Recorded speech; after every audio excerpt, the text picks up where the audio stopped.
Всем привет! На канале Алексей Ветерок или Алексей Ветер появились два сообщения под последними двумя роликами о том, что Алексей скончался ночью. Мне особо сказать нечего, я просто соболезную, и если это так, и у меня просто нет слов. Ну, для тех, кто не в курсе, можете сами убедиться. Я так понимаю, это написали его две сестры под двумя последними роликами.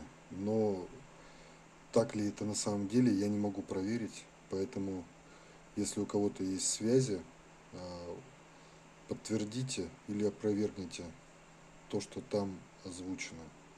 Всем спасибо, всем пока.